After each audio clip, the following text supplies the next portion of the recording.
Meron din silang different juices dito, guys. Meron din sila ditong lechon kawali. Ayan. Oh. Nakakatakam, no? And also country chicken. Ayan.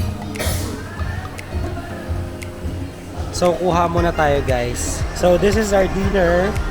Ayan, country chicken, fish, and also yung pork kawali. Ayan, donuts, desserts, coffee, salad, sabaw, fermented vinegar for the country chicken, and the lechon. Tignan nyo naman, guys, yung kanilang seafood serving. So, ewan ko na lang, guys, kung hindi pa kayo matakam. Sa halagang 749 pesos. Ayan, oh, salad, and also itong nakakatakam na lechon kawali.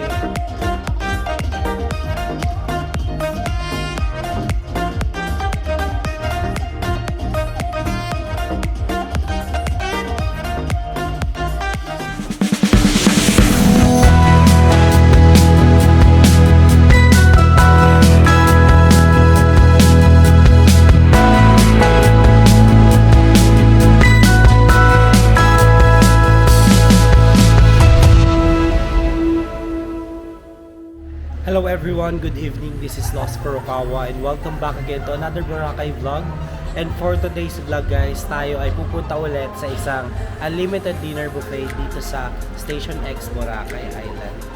So ang pangalan ng restaurant is Laud. So by U Hotels. So si U Hotels, guys, yan sana yung ating hotel, pero napakamahal niya. Umabot sa 7,000 yung babayaran ko kung 2 nights lang. So hindi siya cheap for me. Ang mahal. So, ito pinili ko na lang yung Eurotel para mas makamura tayo. Pinansel ko na lang yan sa Klook kahit may discount tayo. So, pasensya na U-Hotel, baka next time doon na tayo. So, sana ay matry din natin yun kasi napakaganda rin ng kanilang swimming pool. So, by the way, guys, bago pa lang lahat, subscribe muna kayo sa channel ko. Tulungan niyo naman ako ma-reach ang 10k subscribers para makapag-giveaway tayo ng GoPro Hero camera. And para sa mga bago nga pala sa channel ko, ako nga pala isang travel vlogger and gumagawa ako ng mga travel guides, both local or international. Kaya sa mga hindi pa nakaka-subscribe, subscribe na. So ngayon tayo ay sasakay dito sa may Azalea lang. So yan kasi yung kanto ng Station 2 and also sasakay tayo ng e-trike going to Station X. So pagka baba natin ng U-Hotel kasi katapat lang dito ng 7-Eleven. As in, malapit lang yan dito. Kaya ang pamasahe lang is 15 pesos dito sa e-trike. So, you don't need na mag-expend ng 100 pesos pa para sa private e-trike kasi napakalapit lang niya. So, ang tips ko sa inyo dito sa Boracay is check nyo muna kung may laman yung e-trike bago kayo sumakay para mas makamura kayo. So, tara, let's go na. Sasakay pa kasi tayo ng e-trike para makapunta na tayo dun sa dinner buffet. And also, later pala guys, mamaya ay tayo ay makikijam na naman sa mga bars dito sa Boracay Island. So let's see later ang kanilang nightlife again and again kasi napakaganda ng gabi dito sa Boracay. So let's go! So ganoon lang kabilis ang biyahe, 1 minute lang from our hotel. Ayan, nandito na tayo kagad sa U Hotel. So hahanapin ko ang Laud. Ayan na, nakikita ko na Laud Unlimited Buffet. Welcome to U Hotels! Wow! Grabe, ang ganda ng U Hotels, guys. Welcome to U Hotels. So, dito tayo kakain ngayon ng unlimited dinner buffet.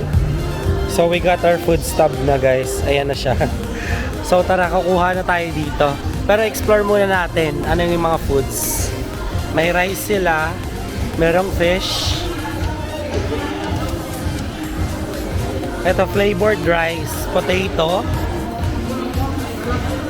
Ito, vegetable medley. Ito ano to? Barbecue spare ribs. Meron din, oh. Oh, meron silang tater tots and vegetable sticks. Wow. Oh, nandito tayo ngayon sa dessert station. May salad sila. Noodles. So, pwede pala kayo mag-build ng salad dito, no? Yan, sa mga fan ng vegetable salad, meron dito. Tapos meron din mga candies. Wow! Ito for display. So, pwede kayo mag-request ng seafood. Ah, ito, cakes, oh. Mga masasarap guys, no? Oh, may donuts din. Meron din silang different juices dito guys. Meron din sila ditong lechon kawali. Ayan. Oh. Nakakatakam, no? And also country chicken. Ayan. So, kuha muna tayo guys. So, this is our dinner. Ayan, country chicken, fish, and also yung pork kawali. Ayan, donuts, desserts, coffee, salad, sabaw, fermented vinegar for the country chicken, and the lechon kawali, and also itong barbecue spare ribs. So, dahil nakakuha na tayo ng ating order natin dito sa kanilang buffet, also nagpa-order na rin ako ng lahat ng klase ng seafoods, guys, as in. So, pwede kayo mag-order sa kanila. Kasi yung nandun sa display nila is for display lang. So, pwede kayo mag-request para maluto nila yung lahat ng seafood na kailangan nyo. And napakaganda guys ng pwesto kasi ayan. Diba, swimming pool. Diba, kung gusto nyo mag-book dito sa U-Hotel guys, pwede naman. Kasi yun nga lang, medyo pricey lang din siya compared dun sa U-Hotel. Pero baka next time, dito na tayo. Ang ganda ng ambience dito sa U-Hotel. Ayan. So tara, chibog muna tayo guys. Kasi ang time pala nila dito is 6 PM to 9 PM only. And ang binayaran ko lang is 749 pesos, I think. So, reviewin ko na lang mamaya sa resibo. Pero, yun yung presyong nakita ko sa internet at also sa binayaran ko rin kanina.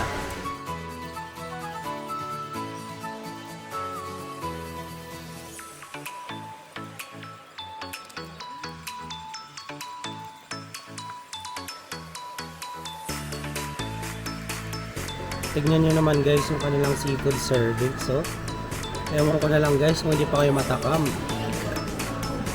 Sa halagang 749 pesos. Ayan, oh, salad and also itong nakakatakam na lechon kawali. Halo-halo. Grabe. Guys, oh, with this beautiful view.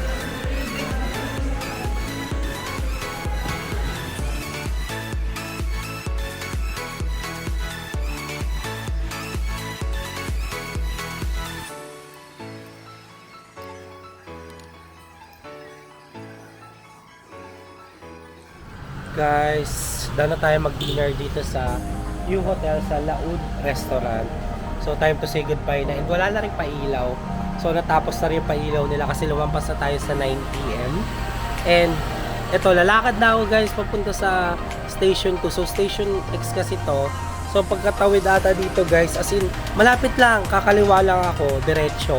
Tapos La Carmela na siya. And also, yung pupuntahan kong next is yung B-Hub. Yun yung ata yung pangalan guys. So para siyang mga stores. So let's see later kung anong makikita natin. Kasi first time ko pa lang din makakapunta doon. Pero isa pala yun sa sikat na pasyalan dito sa Boracay yung B-Hub. Para sa nightlife naman, di ba? So tara, tayo ay nabusog talaga sa kinain natin dito sa U-Hotel. So thank you so much U-Hotel. So sana ay nakabalik pa tayo dito soon. Guys, tignan nyo oh. Diba ang daming ino-offer ng U-Hotel. Meron din silang parang mini playground dito and chilled. Ayan. Diba? Tapos dito merong bentahan ng bags. Like Tokyo, Anelo. Oh, meron din tindahan ng watch guys. Oh, ayan oh, may G-Shock din sila dito. Galing no? Parang isang community na rin itong U-Hotel. Ayan, may Seiko pa. Andito na naman tayo ngayon guys sa chill nights ng Boracay Beach. Ito, Calypso Dive Resort. Grabe guys, ang ganda-ganda talaga dito kapag gabi sa Boracay. Talagang napakaraming acoustic band. Kung gusto nyo pa ng lively bands, yan, pumunta kayo dun sa D-Mall. So ito kasi papuntang Station 3 yung B-Hub. So tara, continue lang tayo sa paglalakad kasi talagang na-enjoy ko ngayon ang Boracay. Ayan guys, so may kasama na tayong taga B-Hub. So malapit na tayo, ayan. Ito, mga pampasalubong. Wow, ang dami pang pasalubong. Oh. Wow. Guys, may fire dance pa daw mamayang 10 PM. sa live band, di ba? So, ito na. Stay there with us. Thank you so much. Maraming salamat sa pag-isip. We have your second batch of song request. Diyan may mga request tayo dito. Ikaw at ako by Jamie Ganang. And drummer, si Start pa sa ating drummer ha. Mamaya-maya po. Si Jessa Mayan. Alright, it's requested from Michael Jackson. Dito na tayo. Baka naman dyan. Kami nakausap na. Ayan, medyo malapit tayo sa stage kaya medyo mainit. Ayan, so may bucket sila na in-offer, 600, may kasama ng 2 pulutan. So assorted na yun. Ayan o, dito naman yung mga kasama natin. Dami rin tao dito kasi popular ito dito sa Boracay Island. Sometimes at night, I'm in the mood. I thank God I'm dreaming. Then I pray, don't take me soon, let me down. Someone never think that this or else. I know someday it all turn out. So quick tour lang tayo dito. Ayan, meron ditong store. Ayan. Quick tour lang dito sa B-Hub. Oh. Ayan, yung mga foods. Napakarami lang ina-offer dito, guys. Ito, may blue plates. Ito parang seafood, no? Yung daming hipon, guys. Hello po. Ito talaba ba yan?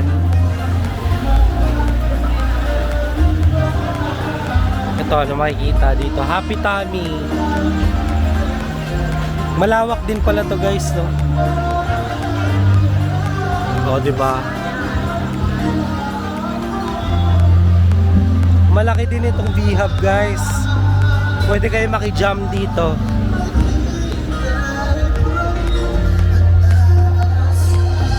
Oh. Ito yung entrance nila. Meron ditong Shooters Resto Bar. Kasama na rin sila dun sa live band.